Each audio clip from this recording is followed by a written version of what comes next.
Now, what's in a name? If your name is Taser, I suppose people think of a non-lethal weapon that uses an electric shock to stun and indeed incapacitate. Widely used by police, of course, around the world to deal with suspects. It's even become a verb, to taser somebody. I taser, you taser, we taser.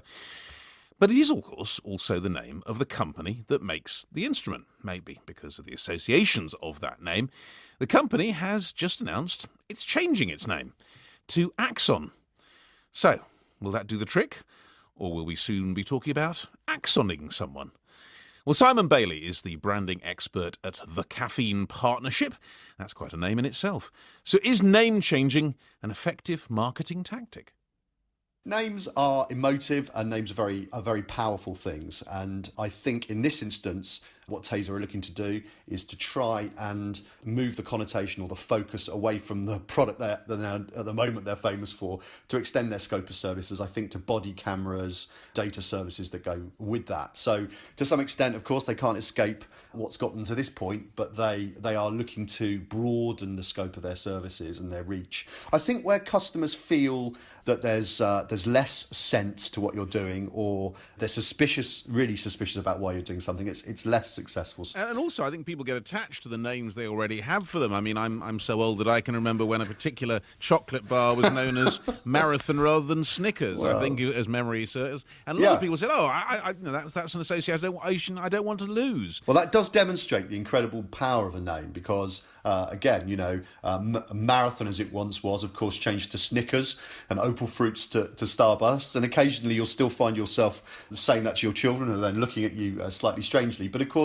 that was because in those instances, I think the UK was the principal market where it was called that. Everywhere else it was called Snickers, and in the case of Opal Fruit, Starburst, and they wanted to harmonise and protect their global trademarks.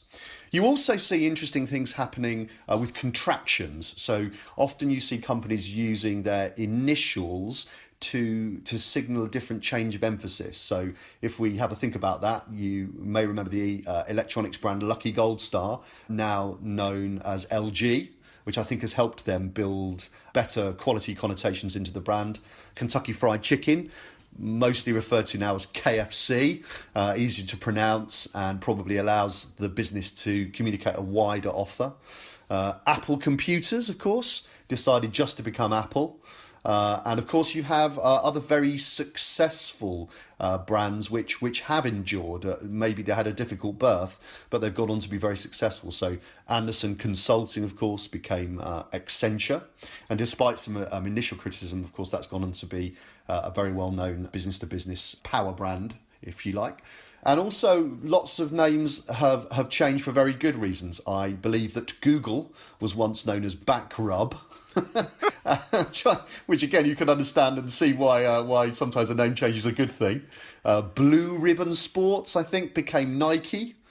In those instances, they're brands, I think, where they were relatively free from any connotation at the beginning, and the businesses have gone on and managed to build equity into those names and have, of course, been very successful. Simon Bailey there of the Caffeine Partnership.